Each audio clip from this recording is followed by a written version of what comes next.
Hello friends, welcome to my YouTube channel. जी friends, क्या हाल चाल है आपकी। उम्मीद करता हूँ आप सब लोग खैरियत से होंगे। मैं हूं मुस्तनसर मिराज और आप देख रहे हैं एमडी क्लासिक।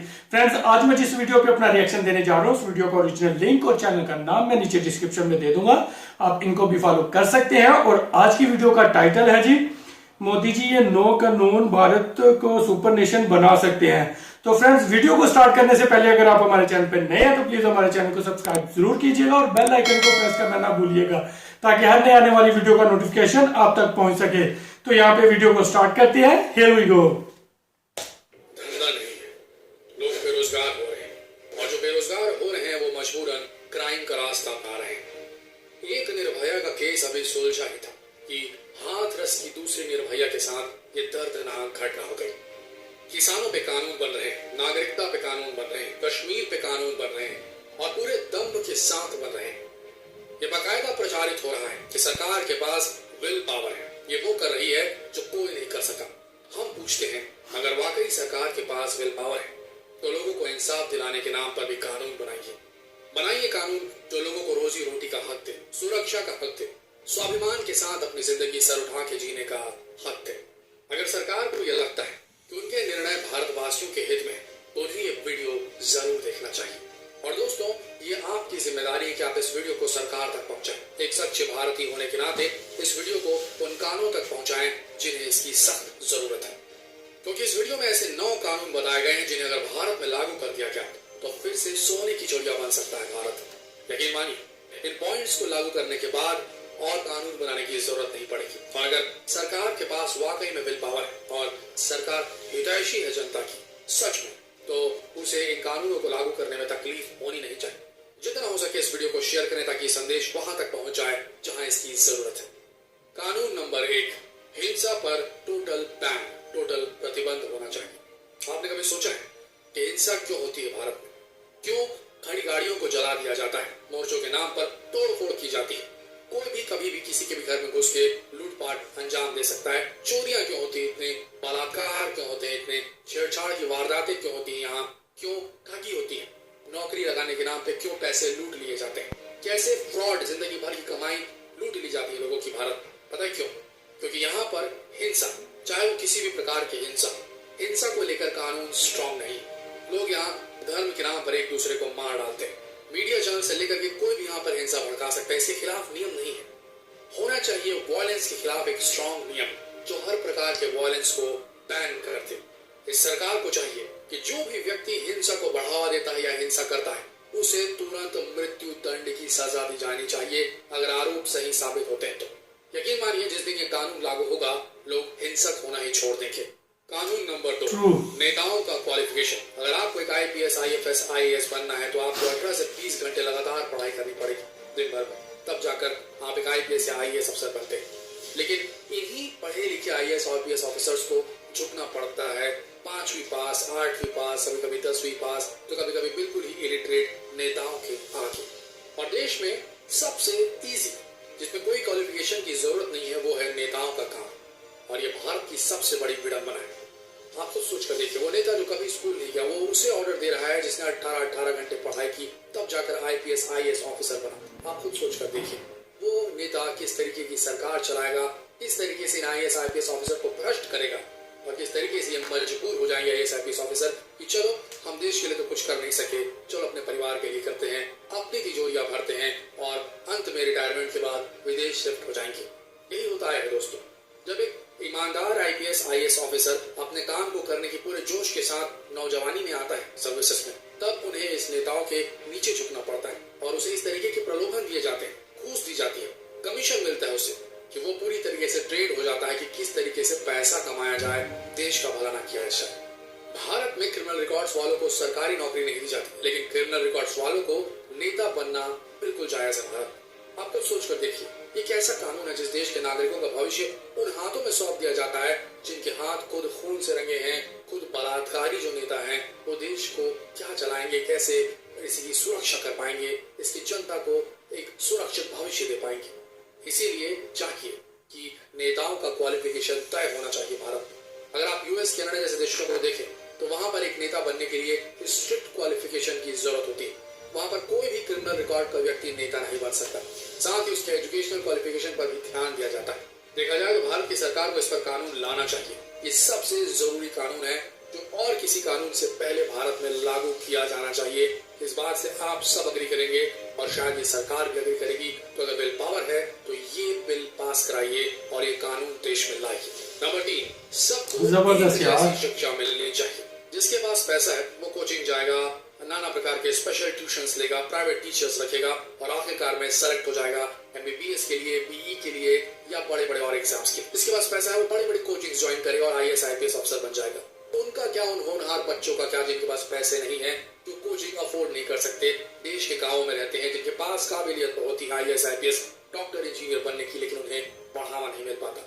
देश को जरूरत है, अगर समरसता चाहिए, अगर चाहिए कि देश वाकई में ग्रो करे, तो जो दबी हुई पीढ़ी है जिसके पास पैसा नहीं है उन तक एजुकेशन पहुंचाना चाहिए। एक लेवल का एजुकेशन पूरे भारत में हर एक स्टूडेंट को मिलना चाहिए। सबको एक जैसी शिक्षा मिलनी चाहिए। अगर ये हमारे देश में हो गया तो यकीन मानिए दोस्तों, ऐसे ऐसे धुरंधर निकल कर आएंगे इसी देश से। ये देश को आज की तारीख में, इस मॉडर्न एरा में देश को फिर से सोने की चिड़िया बना देगी। No doubt. कर्मठता गाँवों में बसती है, कस्बों में बसती है। मेट्रोज और जो शहर हैं वो तो बादशाह के कल्चर में पूरी तरीके से नहा चुके हैं। उन्हें विलासिता से फुर्सत ही नहीं मिलती। तो अगर सबको एक जैसी शिक्षा मिल गई तो यकीन मानिए वो ही जीतेगा जिसके अंदर लगन होगी और वो आगे जाकर भी देश का भला करेगा। नंबर 4, अमीरों से, जो सुपर अमीर है, सुपर रिच है इस देश के, उनसे मेडिकल टैक्स वसूलना चाहिए। किसी भी देश का अमीर उस देश की अर्थव्यवस्था का सबसे बड़ी नींव होता है। ये वही लोग होते हैं जो देश के विकास में बड़ा योगदान देते हैं। लेकिन हमारे भारत में ऐसे कई सुपर रिच लोग हैं जिन्होंने देश को काफी लंबा लंबा चूना लगाया है कर्ज लेकर बैंकों से और खुद अपने आप को दिवालिया साबित करके।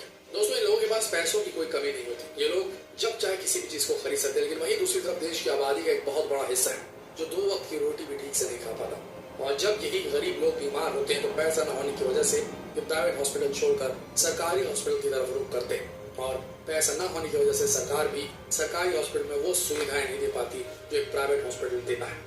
जरूरत है इन सुपर रिच लोगों से एक स्पेशल मेडिकल टैक्स वसूल करने की, जिससे देश का कुछ भला हो सके। नंबर 5, गन्स को बैन कर देना चाहिए। अवैध हथियार, आप जितने भी क्राइम सुनते हैं आपके शहर, बिल्कुल, ये तो सबसे पहले होना चाहिए यार। उसमें सबसे बड़ा एक जो हाथ होता है वो होता है इलीगल वेपन्स का। खुद के तमंचे, खुद की गन्स, खुद की पिस्टल्स लोग घरों में रखते हैं। और ये जो गुंडे मवाली होते हैं, ये जो डॉन कहते हैं अपने आप को, शहरों के, कस्बों के, गाँव के, वो अपने हाथ में गन्स रखते हैं। अगर भारत से एक सिरे से सारी सर्विस रिवॉल्वर्स, सर्विस गन, यानी सर्विस मैन जो है, मिलिट्री है, आर्मी है, पुलिस है, इनकी गन्स को छोड़ करके बाकी जितने लोग शौकिया तौर पर भी गन रखते हैं उनसे गन्स अगर ले ली जाती है तो यकीन मानिए मौत कम होगी, क्योंकि इनसे बहुत ज्यादा खतरा है। गन्स को बैन करना चाहिए। दिन ब दिन क्राइम बढ़ते जा रहा है। इतना ही नहीं, आजकल तो हम लोग भी गन रखने लगे। शादी ब्याह में लोग अपना रुतबा और रसूख दिखाने के लिए गन से फायरिंग करते हैं, सोशल मीडिया में अपनी फोटो गन के साथ पोस्ट करते हैं, सिर्फ ये बताने के लिए कि मेरे पास गन है और मैं एक ताकतवर इंसान। लेकिन सबसे हैरान करने वाली बात है कि सरकारों का इस पर ध्यान ही नहीं, क्योंकि इन्हीं इलीगल गुंडों के दम पे ही अपनी सरकारें बनाते हैं, अपनी धौस दिखाते हैं। ये बी टीम होती है इन पॉलिटिशियंस की, जिनसे दबाव बनाकर जनता पे अपना वोट अर्जित करते हैं।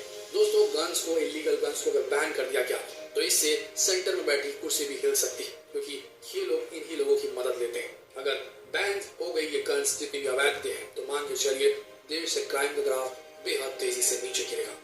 Number 6, gender equality. जब ऊपर वाले ने इंसान बनाया तब उसने कभी भी उसमें भेदभाव नहीं किया, लेकिन हम इंसान अपने आप को ही भगवान समझ बैठे। हम इंसानों ने ही एक दूसरे में भेदभाव करना सीख लिया। आज हालात ये है कि अगर कोई व्यक्ति डार्क स्किन का है तो उसे अलग नजरिए से देखा जाता है। दूसरी तरफ आज भी भारत में लड़कियों को कमजोर ही समझा जाता है। आज भी ना उन्हें अपने पसंद के कपड़े पहनने की आजादी है, ना ही नौकरी करने की। भारत में महिलाओं को बहुत सारे प्रतिबंधों से गुजरना पड़ता है, उसके बाद भी उन्हें स्वतंत्रता नहीं मिलती। कहने को तो हमारा भारत कई वर्षों से आजाद हो चुका है, लेकिन आज भी महिलाओं को आजादी नसीब नहीं हुई है। सरकार अगर चाहे तो इस पर कानून बना सकती है कि अगर कोई भी रंग भेद, लिंग भेदभाव करता है तो उसे कठोर से कठोर सजा दी जानी चाहिए, क्योंकि ये लोग समाज के अंदर रहकर पूरे समाज को खराब कर रहे हैं और एक बहुत बड़े हिस्से को, महिलाओं को, हमारे देश की, इन्हें पंगु बना दे रहे हैं, जिससे देश की वर्क फोर्स कम हो रही है। समझना पड़ेगा, प्रोडक्टिविटी तभी आएगी जब मर्द और औरतें एक साथ काम करेंगे। जेंडर कानून नंबर 7, धर्म को स्वतंत्रता दीजिए। देखिए, भारत में कई तरह के धर्म है, कई तरह के कल्चर, और यहाँ पर सभी को स्वतंत्र रूप से अपने अपने धर्मों को फॉलो करने की आजादी दी गई है कॉन्स्टिट्यूशन में भी। लेकिन भारत की सबसे बड़ी परेशानी ये है कि धर्म के नाम पर यहाँ नेता मंत्री बिल्कुल पूरी तरीके से लोगों को बरगलाते हैं वोट्स जीतने के लिए, वोटों के लिए।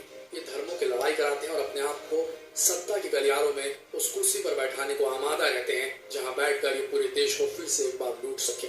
सबसे पहले धर्म को स्वतंत्रता तो है ही, पर धर्म को आड़ में रखकर अगर वायलेंस होती है, चाहे किसी भी चीज के लिए रहे, उसे प्रतिबंधित करना चाहिए। तभी सही मायनों में धर्म को स्वतंत्रता मिलेगी, तभी सही मायनों में सारे लोग जो इस धरती पर रहते हैं वो इसे मातृभूमि मान पाएंगे। इसीलिए जरूरत है कि धर्म को स्वतंत्रता मिलनी चाहिए। किसी भी नेता को खुली छूट नहीं होनी चाहिए कि वो धर्म के नाम पर, जाति के नाम पर लोगों में भेदभाव कर सके और वोट पर दौड़ सके। जो भी नेता मंत्री, अगर जो भी कैंडिडेट चुनाव में अगर ठाकुर है तो ठाकुर के लिए, दलित है तो दलित के लिए, मुस्लिम है तो मुस्लिम के लिए, हिंदू है तो हिंदू के लिए, सिख है तो सिख के लिए, ऐसे वोट अगर मांगे तो इसे बैन करना चाहिए, तभी धर्म स्वतंत्र होगा। अन्यथा बहुत बुरा हाल होगा इस देश का। बिल्कुल ऐसे ही है। कानून नंबर 8, नशीली चीजों पर कानून। हमारे देश में हर चीज बैन की जा रही है, अलग अलग चीजों पे बैन लग रहे हैं, लेकिन हम शराब नहीं छोड़ पा रहे हैं। शराब पे बैन लगाने का सरकारों का सिर्फ एक ही वो रहता है, इससे इनको रेवेन्यू होता है, इन्हें धन अर्जित होता है, यही इनकी कमाई का जरिया है। तो क्या हमारी सरकार, हमारा देश, हमारी भारत भूमि इतनी गरीब हो चुकी है, इतनी निर्धन हो चुकी है कि अब इसे लोगों को नशे में डुबोकर पैसा कमाने में भी गुरेज नहीं है? सोच कर देखिए, क्या ये देश नशे के पैसे पे पलेगा? शराब तो चलिए छोड़िए, यहाँ ड्रग्स का काम हो रहा है और बहुत सारी नशीली चीजों का काम हो रहा है। क्या इसे एक सिरे से बैन नहीं किया जा सकता? जब पता है कि टोबैको कार्सिनोजेनिक है, कैंसर कारक है, तो इसे ठेले और गुमचों में बेचने की अनुमति क्यों दी गई? देश से अगर नशीली चीजों को पूरी तरीके से समाप्त कर दिया गया तो मेरी बात मानिए दोस्तों, देश का जो युवा है, जो आज 40 से 50% युवा ऐसे हैं जो नशे के चंगुल में वो बच जाएंगे और उनका वर्कफोर्स जो बचेगा, जो देश में लगेगा, वो राष्ट्र का निर्माण करेगा। अन्यथा वो खुद अपने आप को अंदर ही अंदर खत्म करते जाएंगे, नष्ट कर देंगे अपने आप को और देश के होनहार भविष्य को भी ये खत्म कर देंगे, नष्ट कर देंगे।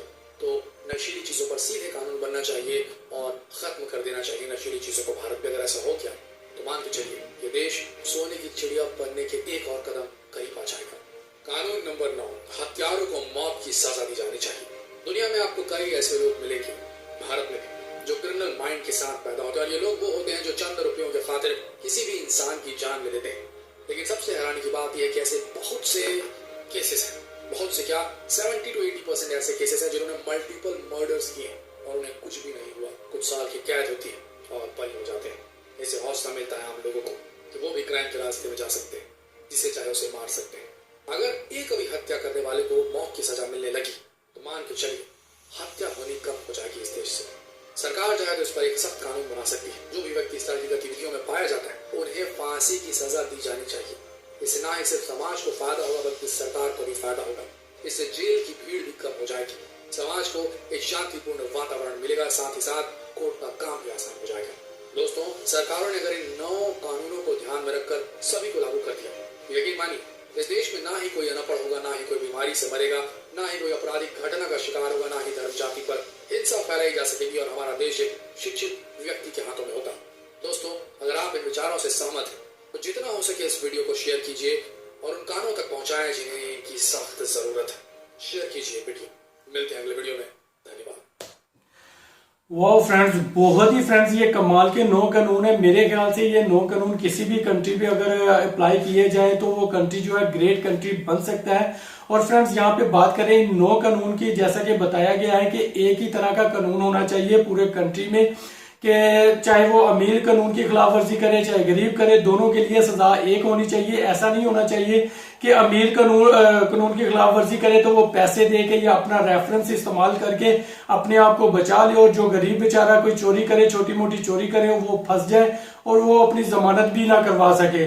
तो ऐसे जो जिस कंट्री में फ्रेंड्स इस तरह के कानून है वो मेरे ख्याल से जो है वो तरक्की नहीं कर पाएंगे और ना ही वो तरक्की कर सकते हैं। हमेशा वही कंट्रीज जो है तरक्की कर सकते हैं जिनमें एक ही तरह का कानून हो, चाहे वो ए जो कानून तोड़े या बी कानून तोड़े या सी कानून तोड़े, इन सब के लिए जो है एक ही सजा हो और एक ही कानून हो, तो फिर ही वो कंट्री जो है ना वो तरक्की करते हैं। और साथ साथ जो इस फ्रेंड्स इस वीडियो में जो एक पॉइंट और जो है बहुत ही अहम पॉइंट था, वो ये था कि पॉलिटिशियन का पढ़ा लिखा होना बहुत ज्यादा जरूरी है, क्योंकि वाकई में इसमें कोई शक नहीं है जो कि इन पॉलिटिशियन के मतहत होते हैं, नीचे काम कर रहे होते हैं, वो वाकई में बहुत ही पढ़े लिखे ऑफिसर्स होते हैं। और इन पॉलिटिशियन की जो तालीम होती है, किसी की मैट्रिक होती है, किसी की इंटर होती है, किसी की मिडिल होती है, तो मेरे ख्याल से इन पॉलिटिशियन के लिए भी क्वालिफिकेशन बहुत ज्यादा जरूरी होनी चाहिए, ताकि ये पढ़ लिख के आए, मेरिट के तहत ऊपर आए, ताकि अपनी कंट्री की खिदमत कर सके और अपनी कंट्री के लिए कोई भी कानून बनाते वक्त इनको एक सेंस हो और उसके मुताबिक जो है वो अपनी कंट्री के लिए बेहतर कानून बना सके, अपने कंट्री के लोगों के लिए बेहतर सोच सके। तो ये बहुत ही ज्यादा जरूरी है कि क्वालिफिकेशन इन पॉलिटिशियन की होना जरूरी है। और साथ साथ फ्रेंड्स जो एक और पॉइंट्स था जो तालीम के मुताबिक था कि वाकई में एक कंट्री में जैसा कि हमारे कंट्री है, पाकिस्तान हो जाए चाहे इंडिया हो जाए, यहाँ पे यार 2-3 निजाम होते हैं क्वालिफिकेशन के तालीम हासिल करने के, तो ऐसा हरगिज नहीं होना चाहिए। एक ही तालीम का निसाब होना चाहिए, चाहे वो अमीर का बच्चा हो चाहे गरीब का बच्चा हो, एक ही जो है तालीम हासिल करे, और ताकि गरीब के बच्चे को भी ऊपर आने का मौका मिले। तो हमारे कंट्रीज में होता अक्सर यही है कि जिसके पास पैसा होता है वो अपने बच्चों को अच्छी तालीम दिलाता है, अच्छा पढ़ाता है, उनकी क्वालिफिकेशन अच्छी होती है, तो लिहाजा वही आगे आते हैं। और जो गरीब के बच्चे होते हैं वो बेचारे सरकारी स्कूलों में पढ़ते हैं, गवर्नमेंट के स्कूलों में पढ़ते हैं, तो वहां पे क्वालिफिकेशन का जो निजाम होता है वो भी इतना खास नहीं होता है, जिसकी वजह से जो आम इंसान के बच्चे हैं वो ऊपर नहीं आ पाते। तो मेरे ख्याल से ये भी पॉइंट जो है बहुत ही कमाल का है कि एक कंट्री में एक ही तरह की तालीम का निजाम होना चाहिए। और इसके साथ साथ जो फ्रेंड्स गन के बारे में बताया गया, गन्स वाकई में आम इंसानों के पास गन्स बिल्कुल नहीं होनी चाहिए, क्योंकि इन गन्स की बेस पे ही बहुत ज्यादा मर्डर्स होते हैं, बहुत ज्यादा जो रॉबरीज होती हैं, बहुत ज्यादा जो है गन पॉइंट पे जो है स्नैचिंग, मोबाइल स्नैचिंग होती है। तो मेरे ख्याल से ये गन्स अगर ना होंगी तो कंट्री में बहुत ही जराइम कम होंगे, जिसकी वजह से जो है जराइम की रेशो कम होगी और कंट्री जो है वो आगे बढ़ने में आसानी पैदा होगी। तो फ्रेंड्स ये बहुत ही कमाल के 9 पॉइंट्स थे। मेरे ख्याल से ये इंडिया में नहीं किसी भी कंट्री में ये अप्लाई किया जाए, वो कंट्री वाकई में एक ग्रेट कंट्री बन सकता है।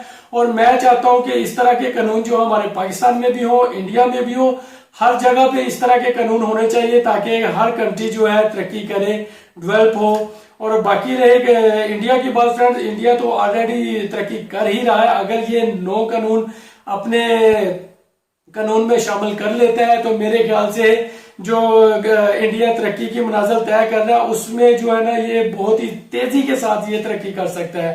तो फ्रेंड्स मुझे तो ये 9 कानून बहुत ही अच्छे लगे हैं और बहुत ही कमाल के लगे हैं। आपको किस तरह के ये 9 कानून लगे हैं और आपका क्या ख्याल है इन 9 कानून के बारे में, तो फ्रेंड्स कमेंट सेक्शन में मुझे जरूर बताइएगा। और जाते जाते फ्रेंड्स अगर आप हमारे चैनल पर नए थे तो प्लीज हमारे चैनल को सब्सक्राइब करना ना भूलिएगा।